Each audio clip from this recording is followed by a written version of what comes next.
Hello and welcome to this week's episode of Coaster News. And as always, we've got some amazing news from different theme parks, rides, attractions and events all over the world. So let's just get straight into the news today. Our top story for tonight, Shipwreck Coast has officially opened at Chessington World of Adventures. And obviously this is incredible news for the park and obviously a fantastic addition to their lineup. Because if you don't know what I'm talking about, basically Shipwreck Coast is a brand new themed area at Chessington World of Adventures in England, near London. It consists of 4 attractions, 2 of which are refurbished rides that have operated in previous seasons, and 2 are brand new. The rides that they have Blue Barnacle, which obviously has been operating for a few years, and also Sea Storm, which recently had a refurbishment specifically for this area. Plus they've got the 2 brand new rides. Barrel Bailout, which is like a shooting water ride thing that like spins in a circle. It's basically sat in a barrel. You've got water guns in it, and it's on a circular rotation platform, and you've got to shoot everyone with the water guns. Obviously, apparently it gets absolutely soaking wet on it, and it sounds like a lot of fun. And the other new attraction is Troller Trouble, which is a like a little spinning pirate ship family flat ride. It's actually timber tugboat from Thorpe Park that's been relocated to Chessington. And obviously, I'm actually glad that timber tugboat has been relocated and not completely scrapped. Obviously, I mean, I know it wouldn't be the end of the world if it was scrapped because we've got something similar at Alton Towers, but we need more of those in the UK. Obviously, it's a great addition to the park. I don't think Chessington have actually had one of those before. So it's really cool. And obviously, on top of all that, they've added loads and loads of new theming to that whole area. The area was obviously previously known as Pirates Cove, but this season they've re-themed it to Shipwreck Coast, and it looks absolutely incredible. The amount of detail that they've put into the new area. Literally, they've even added goats to the queue line for Blue Barnacle. I'm not even joking. They've literally added real life goats to the rides. They've built like an enclosure for it and everything. Where it can live, but so they've basically put all the safety into it for the animals, but they've actually put that much detail into it, adding real life animals around the ride. I don't think they've done that since they did Tiger Rock in 2018. They had real life tigers around that ride. That's really cool. I love when theme parks do that, when they add real living animals around the rides. Obviously, they've got all the safety precautions put in place, but when it's executed right, it is amazing. Obviously, Flamingoland's the Lost River ride has been doing that for years, where they've got basically animals surrounding that ride. And obviously Tiger Rock did it in 2018. I'm not sure what other attractions out there have done it, but all I know is if the Lost River ride at Flamingoland, sorry, Tiger Rock at Chessington, and obviously now for this year, Blue Barnacle also at Chessington. It's really cool how they've done that. And obviously guests get to see animals that have never been seen at Chessington ever. Goats. It's really cool. I'm glad that they've added this new area, because that area that was there previously, Pirates Cove, it was an alright area, but it wasn't the best area at the park. There were certainly better areas like Wild Woods and I always said Forbidden Valley, Forbidden Kingdom. Which has Croc Drop and obviously Land of the Dragons and Land of the Tigers, all better areas. In fact, that was, I mean, it was a good area because it had like Sea Storm and Blue Barnacle. I think before Blue Barnacle was refurbished, when it was known as Black Buccaneer, that area was in desperate need of refurbishment. It all started last season when they refurbished the Black Buccaneer and renamed it to the Blue Barnacle. And then this year, when they've completely rethemed the whole area to Shipwreck Coast, it looks absolutely incredible. I cannot wait to experience it for myself. And if you live near at Chessington, and all through basically the next week or so, go to Chessington and go on the Barrel Bailout ride and get soaking, because according to the Met Office, there's going to be a heat wave over the next week, record temperatures, and it's going to be absolutely boiling. So why not soak off at Barrel Bailout in Shipwreck Coast at Chessington? That'll be perfect, honestly. They actually opened that at the right time of year, honestly, because it's the 15th of July today. And even though it's not been the hottest day of the year, it is probably going to be next Monday or Tuesday. But obviously it's a great new addition to Chessington, and I cannot wait to experience it for myself at the end of August this year. In other news today, Thorpe Park have altered the plans for Project Exodus, their newest roller coaster. And obviously, if you didn't actually see my coaster news a few weeks ago, probably about a month ago by now, something like that, you'll know that Thorpe Park actually got into a bit of a slight bump in the road with the plans for Project Exodus when the environmental agency objected to the plans due to a flood risk on the site that is being built. And recently, like in the past few days or so, something like that, Thorpe Park actually changed the planning documents slightly. This is all. I think it's all had to do with the concrete footers and the supports on how they're going to be structuralized. Basically, in the original plans, they were going to add all like flooring onto all of the area that where the concrete footers and supports need to be built. And in these new plans, they've altered that. Basically, the original plans would have filled up most of the lake that the ride is pretty much above.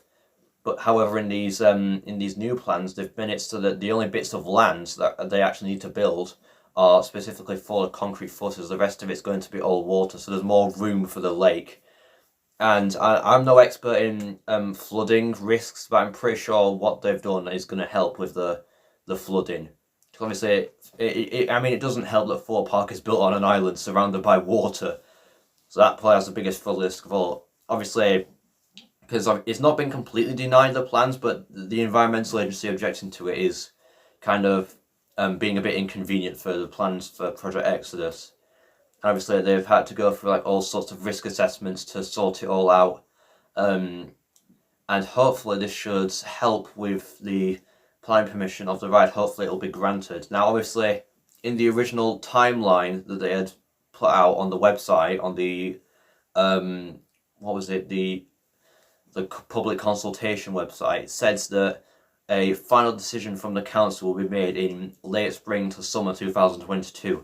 Obviously, it is still summer now, and summer I think ends in like late September, so we've still got plenty of time for the plans to be approved or denied, who knows.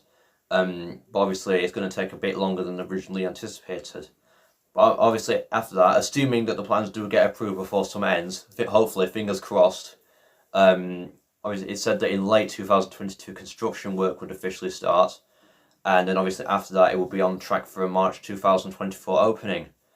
And at the moment we have absolutely no idea what's going on, but hopefully this new planning document should help with the plans for Project Exodus and its future, because Thorpe Park really do need a new coaster. I mean, obviously there are other parts that are in more need of new coasters like Chessington and whatnot, but Thorpe Park, their lineup for the past few years has been really small additions. Probably the only big addition that they've added is Darren Brown's Ghost Train.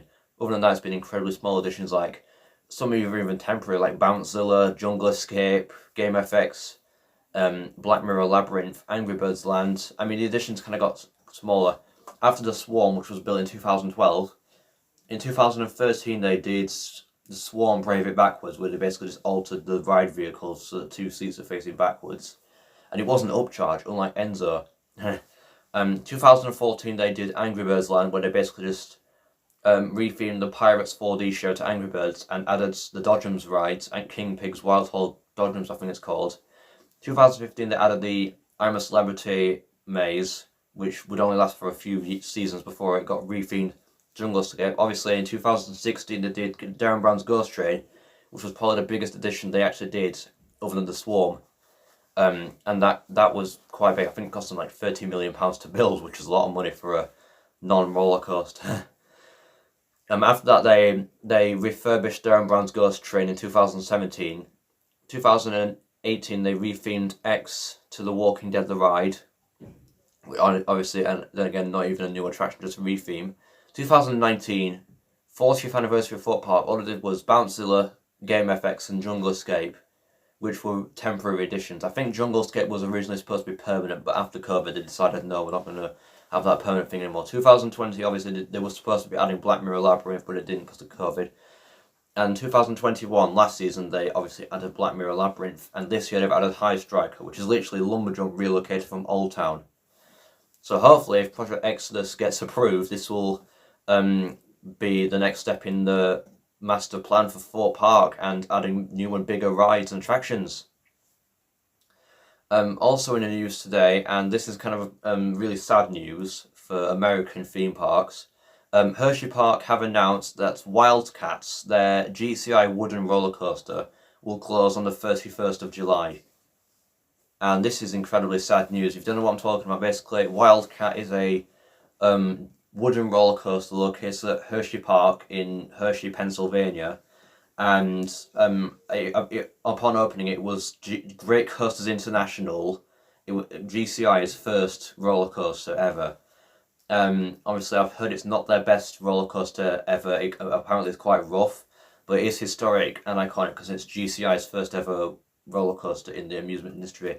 And if it weren't for Wildcat, they wouldn't have built such incredible additions such as Wicker Man and Mystic Timbers and whatnot. And obviously, that paved the way for GCI to become one of the most successful manufacturers in the coaster industry. But then, obviously, it's been operating for a very long time. It's been operating since like the 80s, I think. And Hersheypark announced that it'll be closing on the 31st of July this year. So only like 16 days from now, it's going to be closing forever. And there is actually a rumour that it's going to get RMC'd, because in the post that Hersheypark put out, and it says, any suggestions for what we could do with 3,100 feet of track, and everyone just started thinking RMC, because obviously that ride, I've not seen any videos of it, but I've heard it's perfect for an RMC layout. Yeah, I mean, I do agree. I've seen pictures of it, but not only like on ride POVs.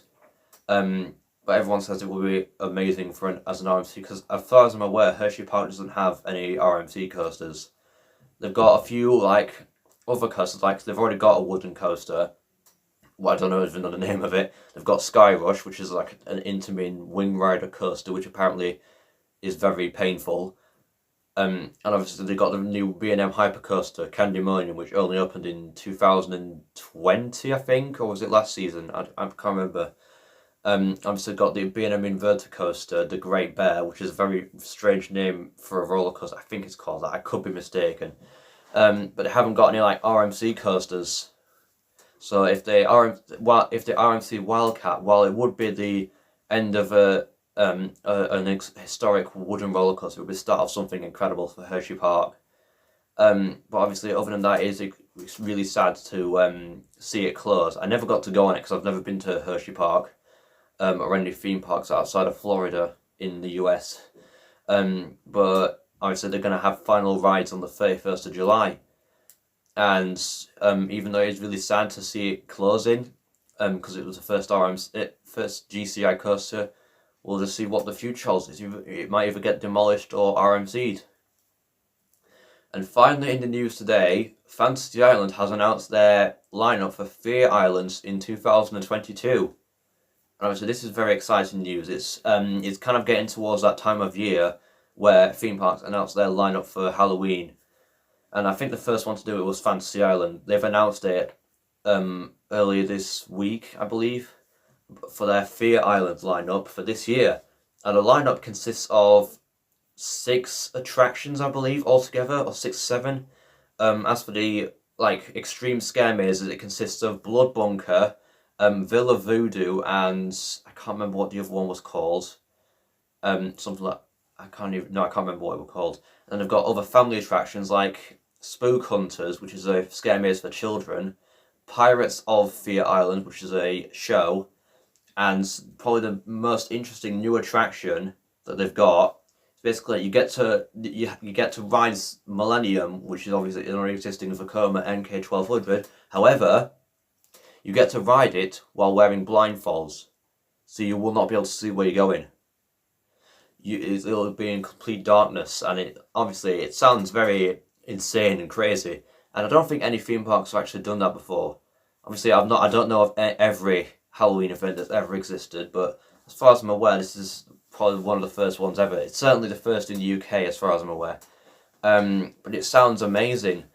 Obviously, I actually went to Fantasy Island last year. I rode Millennium. I unfortunately didn't get to film it, Fantasy Island last year, but I went on Millennium. It is a great ride. It's a Vekoma MK1200. It was actually the last one of those ever built. It was opened in the year 1999 to celebrate the new millennium, for obvious reasons, because the year 2000. Obviously, it was originally, the track colour scheme was originally yellow track and red supports, and obviously a couple of years ago it got repainted to the coast scheme that it is now with purple track and green supports. It's a very great ride. It's one of the tallest in the UK and one of the fastest. It's a very smooth coaster considering it's an old Vekoma roller coaster. And I like how it interacts with Odyssey, the Vekoma SLC, which is also smooth for a Vekoma SLC. And obviously I rode it, and the point being it was insane. And to think riding it while blindfolded, obviously it is going to be an optional thing. You're not going to you're not going to be forced to go on it while blindfolded for every person. I think you can. I'm not sure if you have to pay for it or if it's like a free thing or what. I mean, it must be optional. It's definitely optional. I'm not sure how it works. I don't think they've released. If it is something you have to book, I don't think they've released the prices yet. But either way, it looks like a great addition to Fear Islands 2022. And that is it for this week's episode of Coast News. I hope you've enjoyed it, and if you did, then please make sure to like, subscribe, and comment what you'd like to see in the next video. Bye!